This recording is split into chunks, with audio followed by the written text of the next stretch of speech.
자, 여러분들 교재 보면 15페이지를 보세요. 자, 15페이지에 보면 이제 공인중개사법. 아까 이제 지금 현재 법이 공인중개사법이라고 그랬죠? 자, 이 공인중개사법의 제정 목적. 자, 제정이라고 하는 것은 만드는 거고요. 제정은 만드는 거고, 목적은 이유예요. 그러니까 공인중개사법을 왜 만들었냐, 이유를, 자, 법에 보면 어느 법이든지 항상 맨 앞에 제1조에는요 이 법을 왜 만들었다라고 하는 이유를 설명하고 있습니다. 어떤 법인지 다 거의 다 보면 1조에 있어요.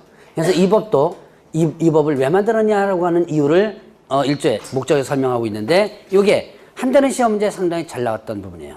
이제 20회까지 나오고 그 뒤부터는 조금 사라진 부분이지만, 언제든지 난이도가 높은 문제가 나올 때 다시 문제가 나올 수 있는 부분입니다. 자, 이제 요거는 여러분들이 반드시 머릿속에다가 기억을 해놔야 되는 부분인데요. 제가 이제 자꾸 강조하는 부분이에요. 반드시 머릿속에 기억해내야 된다라고 하면 당장 오늘 다 기억해야 되는 건 줄 아는데, 언제까지 기억하면 되는 거야? 그럼 여러분들 잘 알고 계시는구나. 예, 저만 그냥 높아시면 그러냐. 자, 요거는 반드시 기억해야 된다 그러면 시험 볼 때까지만 기억하면 돼요. 자, 그러면 여기서 제정 목적을 보죠. 자, 목적에 보면 2번에 보면 목적 나오죠? 만든 이유. 자, 이 법은 공인중개사의 업무 등에 관한 사항을 정하여, 그 다음에 또 전문성을 제고하고, 그 다음에 부동산 중개업을 건전하게 육성하여, 그 다음에 또 국민경제 이바지함을 목적으로 한다 그랬죠. 자, 그러면 세부적으로 이렇게 토막을 잘라버리면 몇 가지가 나오는 거예요? 4가지가 나오죠. 자, 공인중개사의 업무 등에 관한 사항을 정하여, 그 다음에 또 전문성을 제고하고, 그 다음에 또 부동산 중개업을 건전하게 육성하여 국민경제 이바지함을 목적으로 한다. 자, 만든 이유가 이 안에 고스란히 들어가 있습니다. 그러면 보죠. 일단 공인중개사법이죠. 그러니까 당연히 공인중개사와 관련된 일을 하겠죠. 그래서 공인중개사의 업무와 관한 사항을 정하는 거예요. 자, 그 다음에 두 번째. 자, 보면, 자, 여기서 이제 이거 만든 이유가 본격적으로 나와요. 전문성을 뭐하고? 제고. 전문성을 제고한다는 게 뭐예요? 전문성을 높이는 거죠. 제고가 뭐예요? 높이는 겁니다. 높이는 거. 전문성을 높인다. 자, 그러면 이거를 예전 거를 보면 돼요. 예전에 아까 런닝구 입고 슬리퍼 신고 하는 얘기를 했습니다. 그때 전문성이 있었어, 없었어요? 없었죠. 그냥 아무나, 나 그냥 부동산 한번 해볼까, 아무나 다 할 수 있었던 그런 시절이 있었습니다. 전문성이 거의 없었다는 얘기예요. 그래서 이걸 뭘 높여보자?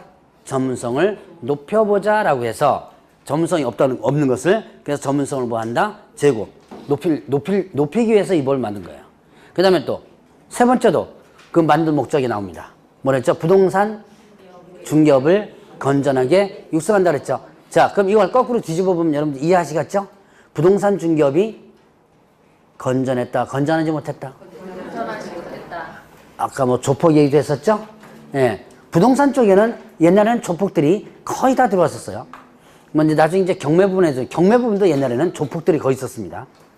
이제 일반인들이 이제 들어온 것은 90년대 초반부터 일반인 들어오기 시작했고요. 그 이전에는 거의 다 조폭들이 했었어요. 그 정도로 이 부동산 쪽이 상당히 좀 그랬었어요. 어쨌든 이런 건전하지 못한 것들을 어떻게 하겠다? 건전하게 만들겠다. 자, 그러다 보니까 어떻게 돼요? 국민경제 한가닥한다, 이바지한다는 얘기죠. 그 역할을 하게 되는 거죠. 자, 이거는 문구 변화가 상당히 심한 것 중에 하나입니다. 그런데 여러분들이 지금은 굳이 거기까지 기억할 필요 없고, 지금 어떻게 한다? 이거를 이런 이유 때문에 이 법을 만들었구나 라는 것만 일단 이해를 하시고 넘어가시면 돼요. 자, 이제 3, 4월 달에는 이 문구 변화가 어떻게 일어나고 있는가를 한번 연습을 아마 하게 될 겁니다. 자, 그러면 이제 자, 16페이지를 보기 전에 이제 뭐를 보냐면, 여러분들 교재는 일단 없는 내용인데요. 자, 법령의 구조를 자, 공인중개사법은 이렇게 만들었는데, 자, 공인중개사 법령이라는 게 있습니다. 공인중개사 법령. 자, 이제 제가 기초 강의 때 했던 분이지만, 그러나 한 번 짚고 넘어갑니다. 자, 법령. 법령의 구조를 한번 보죠. 이거 아마 공법에서도 혹시 배우셨는지 모르겠는데요. 적어도 법을 배우신 분들은 법의 구조는 어느 정도는 알고 넘어가야 된다. 자, 그래서 법령이란 뭘 얘기한다? 법률, 그 다음에 또 시행령, 그리고 또 뭐가 있다? 시행 규칙이 있다. 자, 법률과 그 다음에 시행령과 시행규칙 요 세 개를 묶어가지고 뭐라고 표현한다? 법령이라고 표현해요. 법과 령, 법과 령이다. 그래서 법령이라고 표현합니다. 자, 그러면 이때 법률, 법이죠? 법은 어디서 만드는 거? 네, 국회에서 만드는 거죠.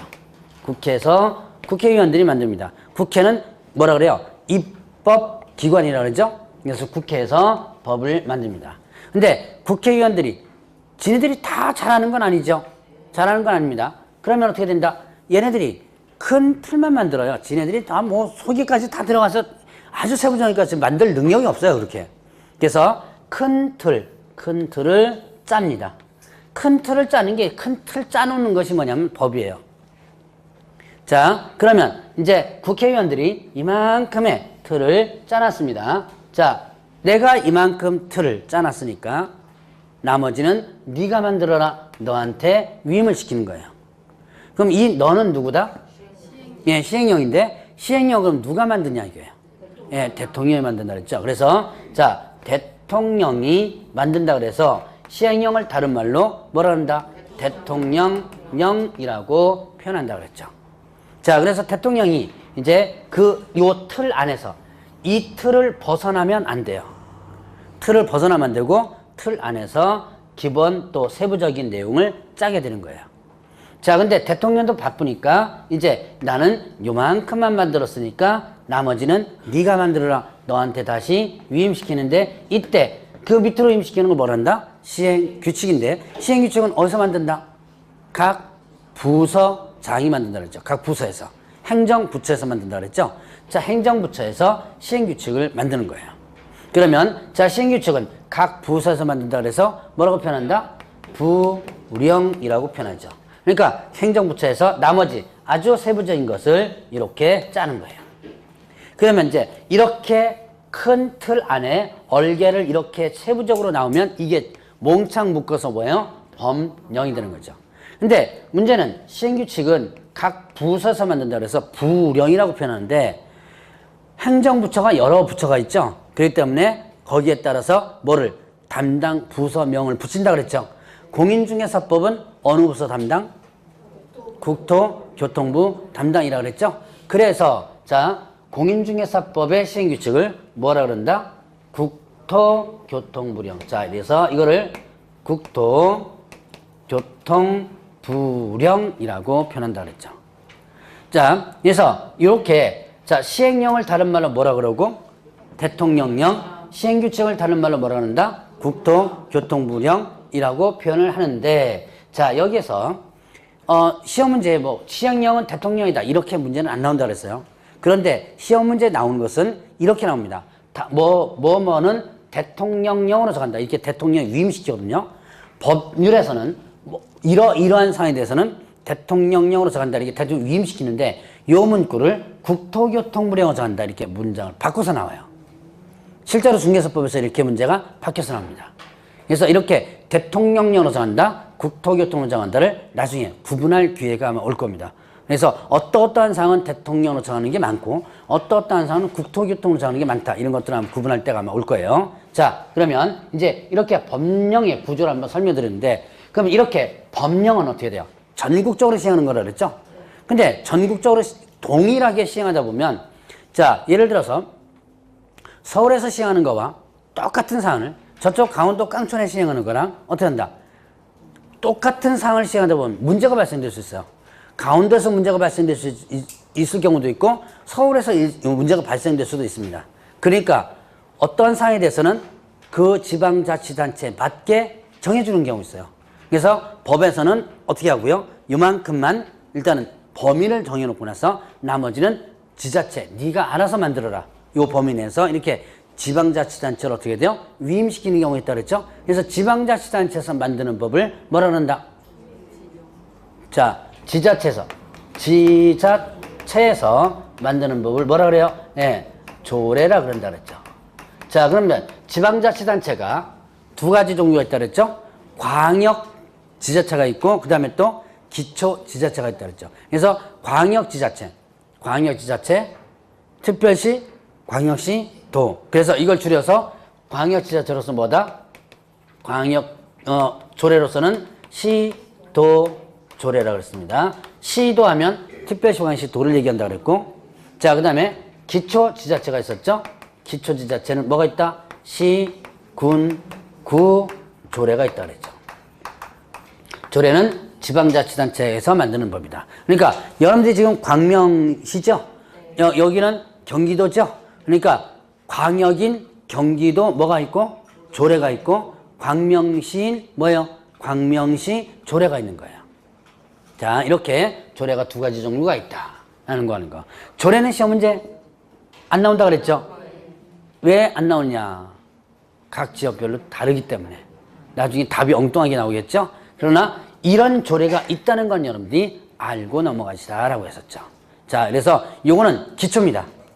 3월 때는 이거 언급 안 하고 넘어갈 거지만 그래도 지금은 여러분들 적어도 좀 알고는 넘어가시나. 자, 그러면 이제 용어의 정의로 넘어갑니다. 그 다음 페이지에 보니까 이제 용어의 정의. 자, 이제 공인중개사 법령에서 가장 먼저 나오는 것이 중요한 부분이 용어 정의예요. 이 파트는 거의 매년 시험 문제에 나오게 되는데요. 자, 용어의 정의는 시험 문제에 나오는 것도 나오는 거지만 기본적으로 여러분들이 알고 넘어가야 될 부분들이 많아요. 이거를 이해하지 못하면 나중에 뒤에 가서 헷갈리는 부분들이 있다 그랬죠. 그래서 용어의 정의는 문장 그대로를 머릿속에 기억하는 것도 중요하지만 일단 이해를 하고 넘어가라. 자, 그러면 일단 가장 먼저 중개란 내용을 보죠. 자, 중개. 자, 중개란 이게 뭐예요? 중개. 아까 국어사전적 개념을 간단하게 얘기했었는데 뭐였죠? 중개는 소개, 그 다음에 알선이라는 개념이라고 그랬죠? 소개, 알선인 개념이다. 그러면 이제 이 법에서는 그럼 중개를 어떻게 정의하고 있느냐? 자, 교재 보면 뭐라 했어요? 법 제3조 규정이 뭐에 대해서? 자, 중개 대상물에 대하여, 그 다음에 거래 당사자 간의 매매, 그 다음에 교환, 그리고 또 임대차, 그 밖의 권리, 득실, 변경에 관한 행위를 뭐 하는 거? 알선하는 걸 있죠. 자, 뭐에 대해서? 중개대상물에 대하여 거래 당사자 간의 매매, 교환, 임대차, 그 밖에 권리득실, 변경은 알선하는 거. 알선이 중개라는 기본적 개념에 들어가 있었죠? 그러면 이때 중개대상물이란 뭐냐? 그럼 이 법의 3조에 보면 중개대상물이 있는데 이게 바로 토지, 그 다음에 건축물, 그 밖에 토지에 정착물이 있었고요. 그 다음에 임목, 광업재단, 그리고 공장재단 이렇게 됩니다. 자, 요 5가지 토지, 건물, 임목, 광업재단, 공장재단 요 5가지가 이 법에서 정한 중개대상물이라고 했죠. 그러면 이때 여기에서 중개란 개념에 자, 문장이 좀 길지만 요거를 아주 중요한 엑기스만 뺀다면 이 법상의 용어정에서 중개란 뭐다? 뭐에 대한 알선이다? 중개 대상물에 대한 알선이다. 자, 이거는 반드시 여러분이 기억하고 넘어가라 했어요. 이 법상의 중개는 중개 대상물에 대한 알선이다. 즉, 자, 중개 대상물 뭐라 했었어요? 토지, 건축물, 그 밖에 토지 정착물, 그 다음에 임목, 광업재단, 공장재단 했죠. 자, 그러면 이런 중개 대상물에 대한 알선만이 이 법상의 중개고, 그러면 중개 대상물이 아닌 것에 대한 알선은 요게 아닌 것 있죠. 토지 건물 임목공업자나 공제자는 아닌 것에 대한 알선은 이 법상의 중개에 해당된다 안 된다? 안 된다. 자, 중개 대상물은 조금 있다가 중개 대상물 부분에서 간단하게 설명을 하고 넘어갈 거고요. 자, 그러면 여기서 이 토지 건물 이게 뭐예요? 지금 토지 건물. 그럼 이제 어제 배웠죠. 부동산이죠. 자, 그럼 임목광업재단 공장재단도 어제 한번 들어보셨죠? 뭐죠? 준부동산이죠. 부동산으로 어떻게 한다? 취급한다 그랬죠? 부동산으로 법상에 보면 부동산으로 본다 그랬어요. 간주하는 거죠. 그래서 준부동산 혹은 의제부동산 이렇게 표현하죠. 그럼 결국은 이 5가지가 공통되는 게 뭐예요? 그렇죠. 부동산이죠. 그래서 이 법상의 중개는 앞에 뭐가 생략되어 있다? 네, 부동산이라는 것이 생략되어 있다 그랬어요. 결국 여러분들이 배우는 중개는 무슨 중개다? 부동산 중개다. 그러면 자, 여러분들이 소개해 주는 것들이 많다 그랬죠. 자, 뭘 소개가 또 뭐가 있었어요? 남자 여자 소개가 있었어요. 남자 여자. 이거 뭐죠? 중매. 예. 이거를 법적으로는 뭐라 하냐면 결혼 중개라고 합니다. 자, 남자 여자 소개시켜 줍니다. 분명히 소개는 중개고 그다음에 알선이죠. 그럼 이거는 남자 여자 소개시켜 주는 것은 이 법상의 중개에 해당된다 안 된다? 안 된다. 왜 안 된다? 남자 여자는 뭐가 아니다? 뭐가 아니다? 부동산이다. 그럼 남자 여자는 뭐예요? 어디 보니까 동산이요 그러던데. 그래서 동산일 수도 있죠? 여러분들의 가치, 가격은 얼마예요? 그 몸의 가치도 몸의 요소에 따라서 나오는 것도 있던데. 자, 어쨌든 동산인지 아닌지 모르겠습니다. 어쨌든 뭐는 아니에요. 어쨌든 예, 부동산은 아니죠. 자, 그러니까 이거는 남자여자 소개시켜주는 것은 이 법상의 중개가 아니다. 그럼 이 법상의 중개가 아니니까 자, 남자여자 소개시켜주는 것에 대해서는 이 법이 적용된다 안 된다? 안 된다. 그러니까 다른 법이 있다 그랬죠. 다른 법, 결혼중개업 관리에 관한 법률이라는 법이 따로 있어요. 자, 그러면 또 하나 여기 소개시켜주는 거 있죠. 직업 소개 있죠. 직업 소개. 자, 직업을 알선해 줍니다. 이 알선한 개념 있죠. 자, 그러면 이거는 직업을 알선했습니다. 이 법상의 중개에 해당된다 안 된다? 안 된다. 그 왜? 직업은 뭐가 아니니까? 부동산이 아니니까. 그러니까 직업을 갖다가 소개시켜주는 것도 법이 따로 있어요. 직업 안정법 이런 법이 따로 있다고 그랬죠. 자, 그래서 이렇게 이 법상의 중개는 이거에 대한 알선만 얘기다. 아주 중요한 내용이에요. 기초적인 부분이 아주 중요합니다.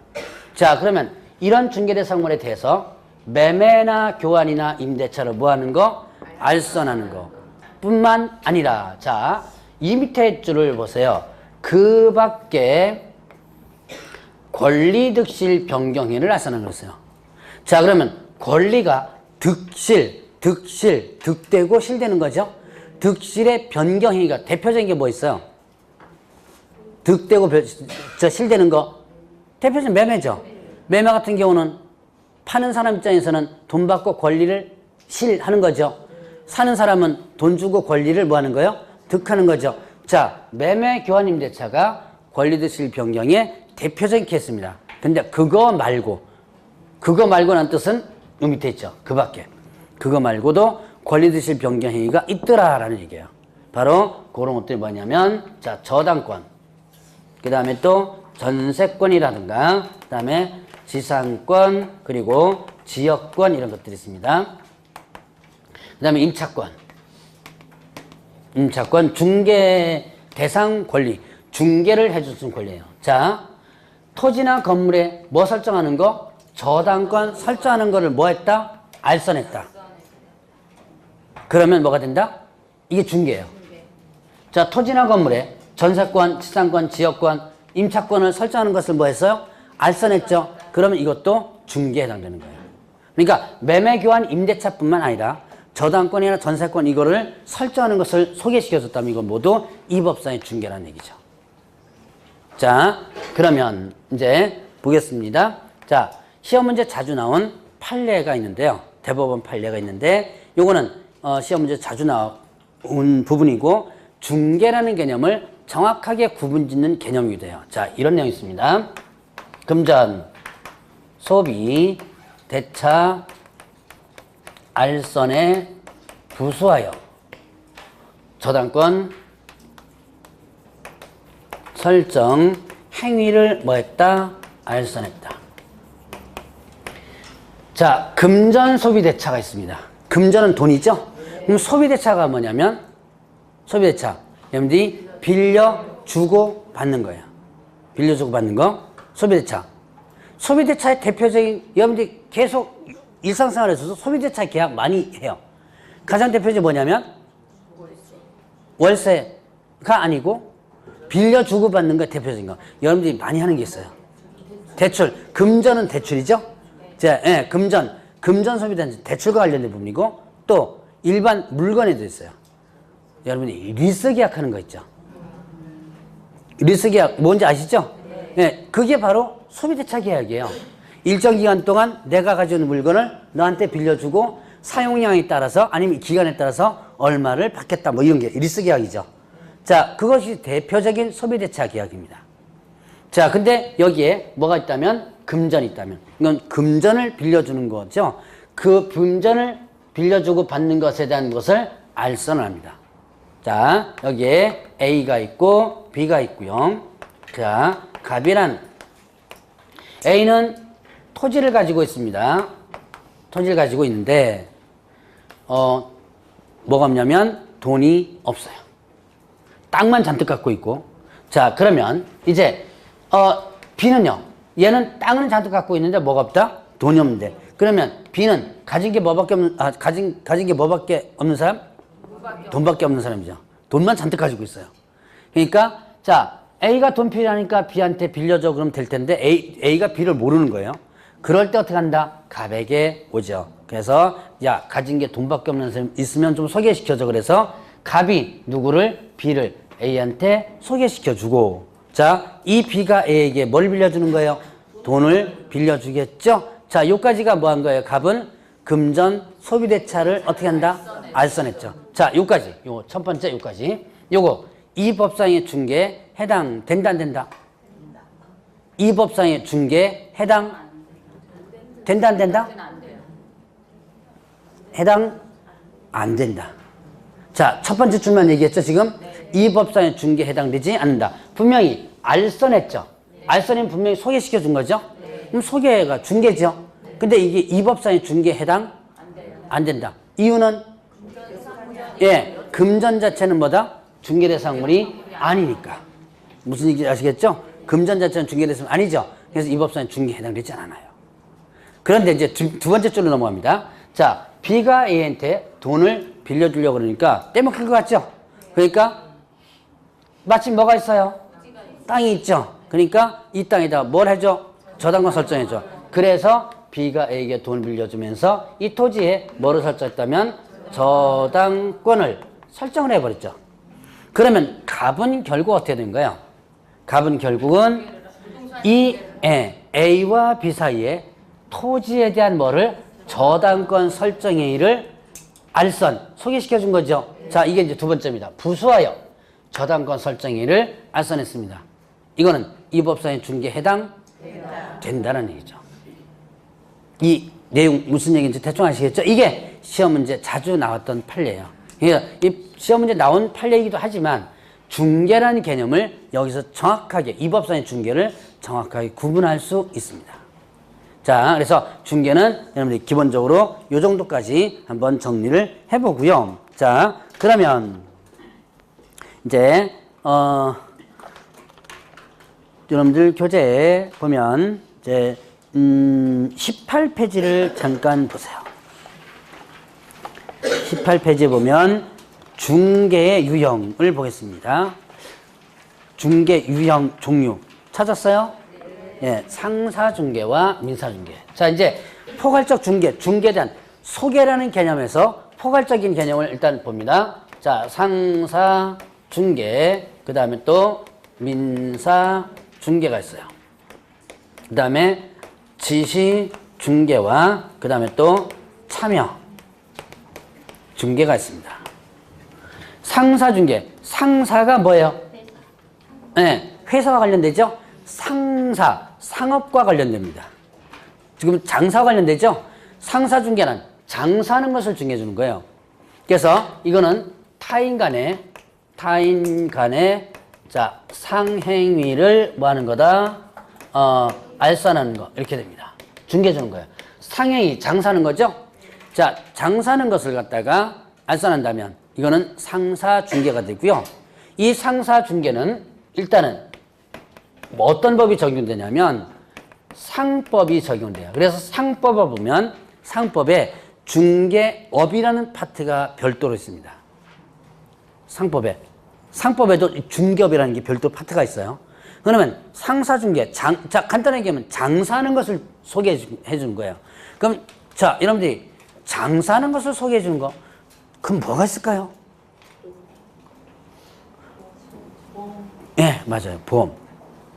보험 중개라는 게 있거든요. 그러면 여러분들은 뭘 생각하냐면 보험 설계사 생각하면 안 됩니다. 머릿속에 아마 보험 설계사 생각하신 분 아마 있을 거예요. 보험 설계사가 아니에요. 보험 설계사는 따오는 거죠. 자, 여러분이 자격증 중에서 공인 자격증입니다. 공인 중에서처럼 보험 중개인이라는 자격증이 있어요. 혹시 들어보셨어요? 들어보셨어요? 보험 중개인 있어요. 이건 국가 공인 자격증입니다. 공인중개사보다 더 어려워요. 시험 보는 게. 자, 이 보험 중개인을 자격증을 따면 보험을 알선하는데, 자, 그냥 저 5만원짜리 생명보험 이런 게 아니고요. 자, 이런 건물주와 보험회사를 연결시켜 주는 거예요. 이 건물주가 뭘 들어야 돼요? 화재보험. 그렇죠. 화재보험. 이런 건물 갖고 있으면 화재보험이 만만치 않죠? 자, 비행기 보험 있죠? 이런 선박보험 있죠? 이런 거 대형 보험들.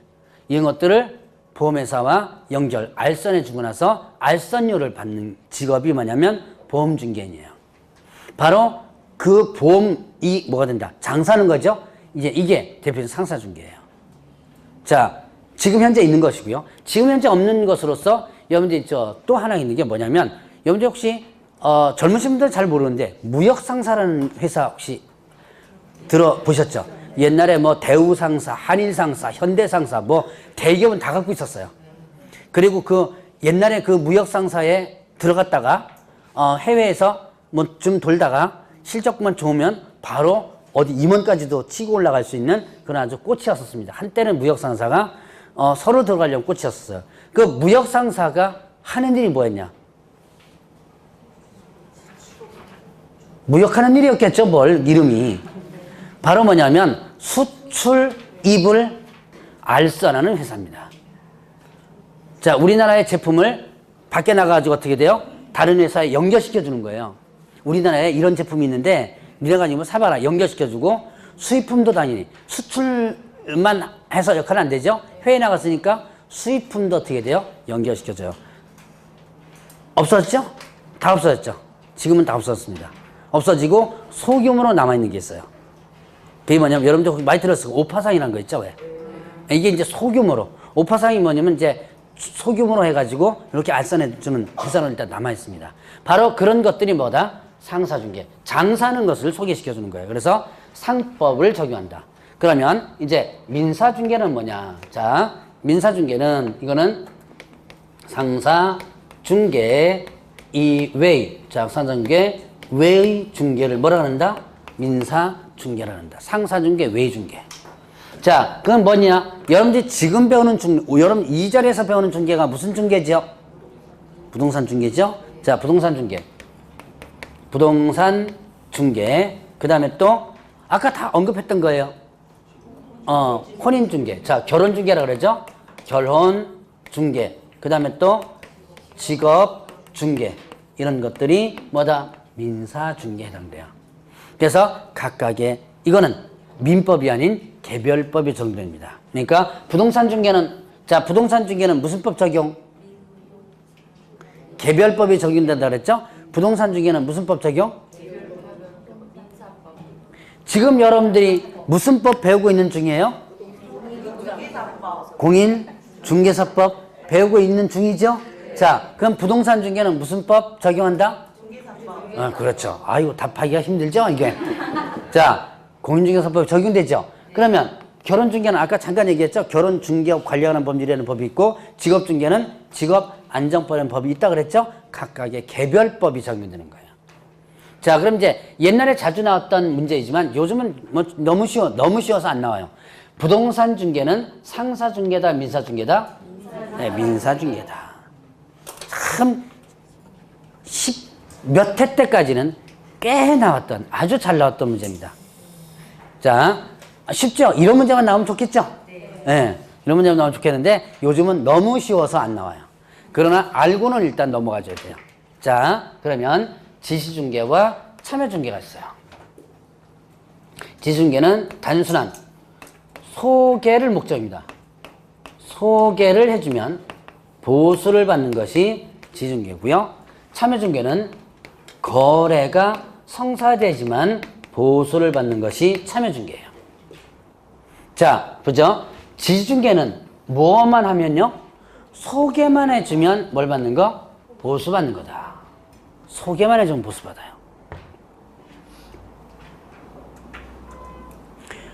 이거 부동산 중개, 결혼 중개, 직업 중개 중에서 소개만 해주면 보수 받는 게 있어요. 뭘까요? 네, 맞아요. 결혼 중개. 직업 중개는요, 직업을 소개해줘만 보수 받는 게 아니라 뭐 해줘야지만 소개해줘가지고 취업이 돼야지만 거기에 따른 뭐 급여에 얼마를 받든지 뭐 몇 프로를 받든지 그렇게 하죠. 자, 결혼 중개. 바로 여러분들이 결혼 상담소 통해서 결혼하신 분 계세요?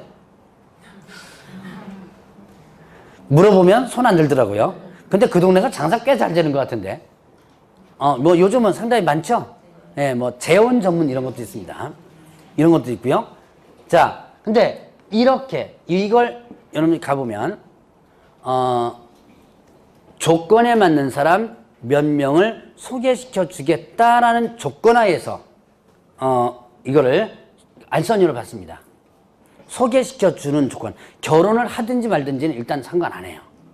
물론 이제 거기에 뭐 결혼 플래너 뭐 이런 게 있어가지고 잘 붙여주려고 뭐 노력도 하고 하는데 그거는 큰 회사고 작은 회사 같은 경우는 소개가 주목적이에요.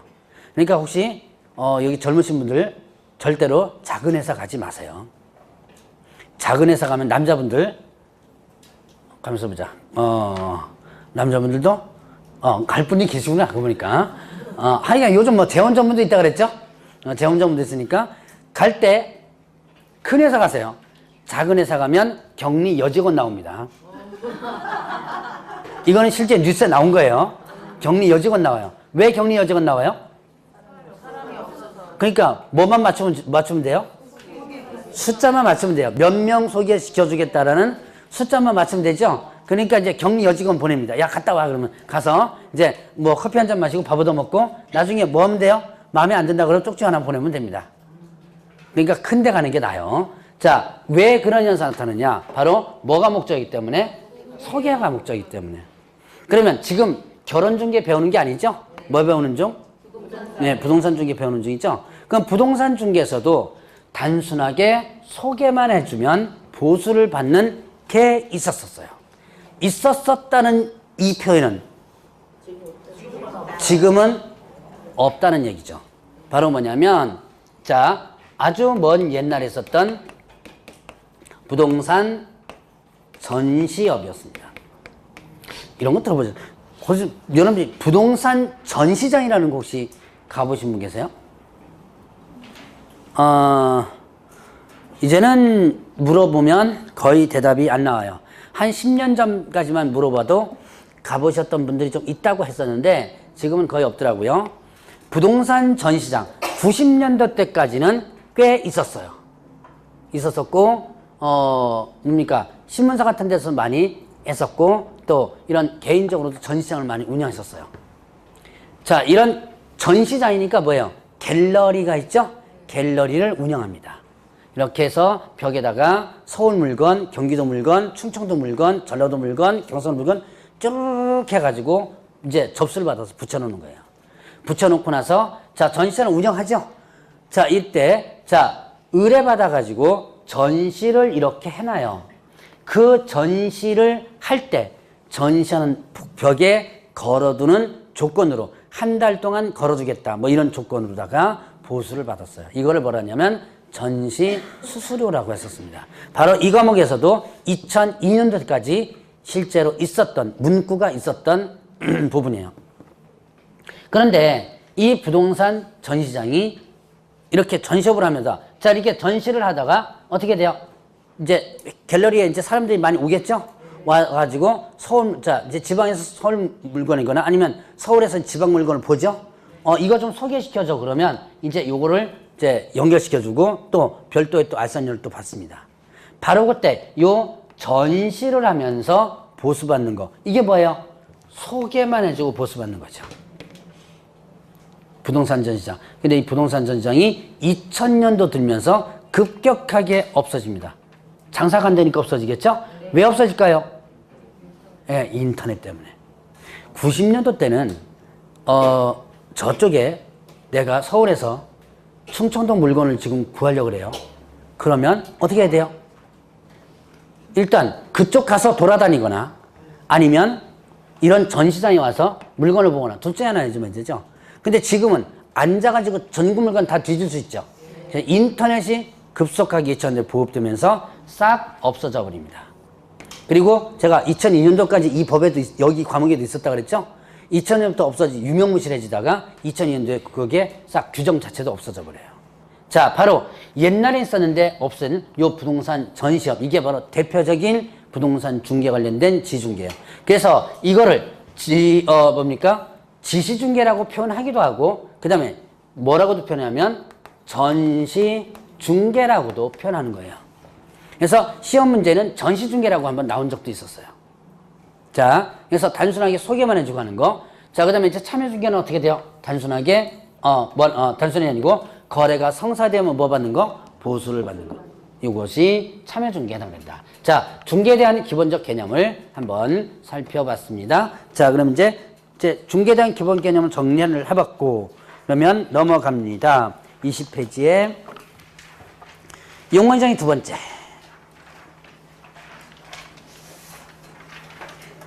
뭐가 나와요? 공인중개사. 공인중개사는 뭐예요? 공인중개사. 이 법에서 자격을 취득한 자. 이 법에서 공인중개사 자격을 취득한 자를 뭐라 한다? 공인중개사. 그래서 여러분들이 합격해가지고 공인중개사 시험 쳐가지고 합격하면 뭐가 되는 거?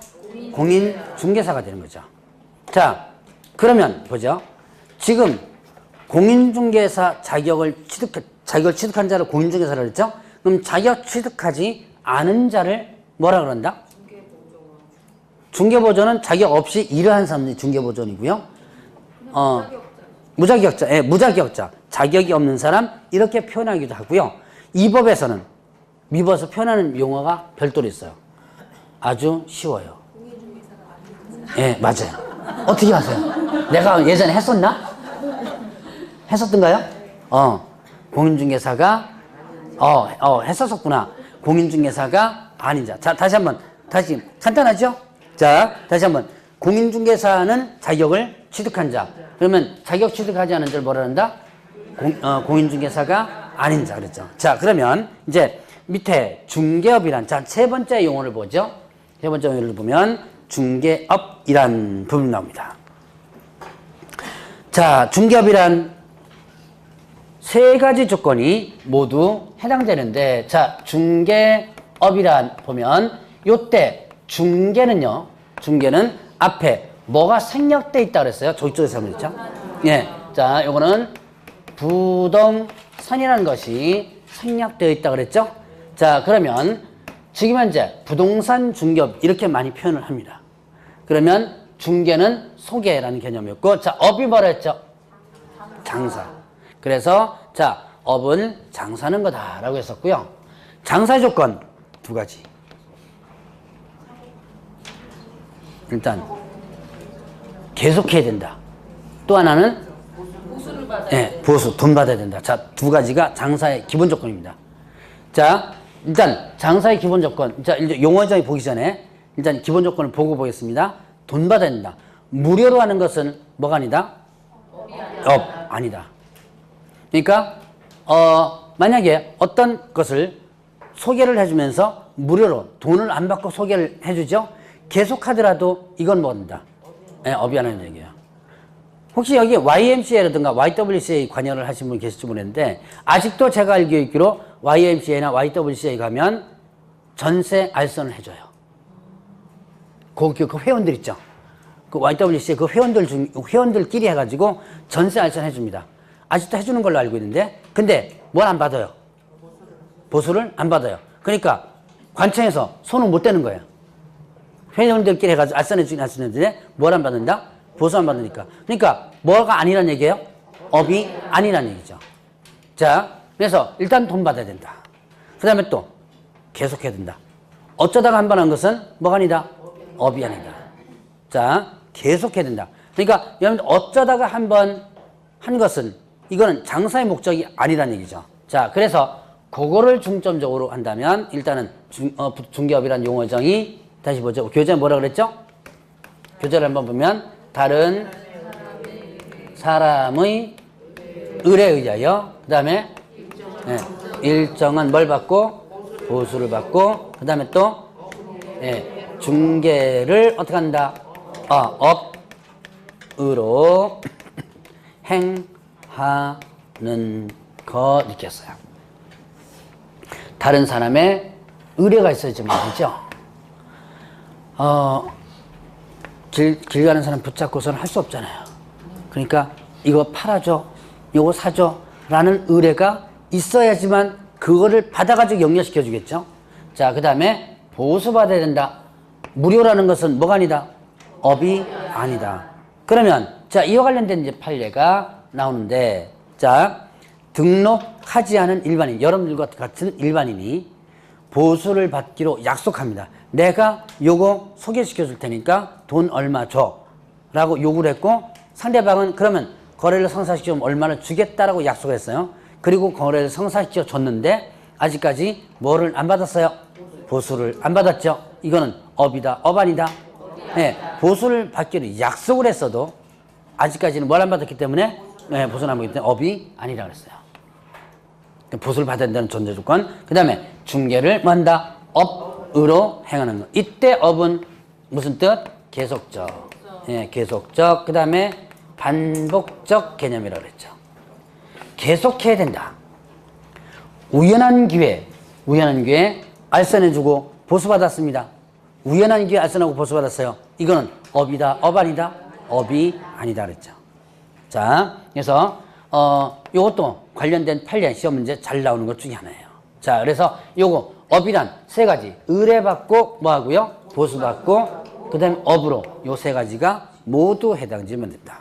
자, 간단한 내용입니다. 자, 그러면 이제 21페이지 뭐가 나오냐면 개업공개서 좀 쉬었다 하시죠?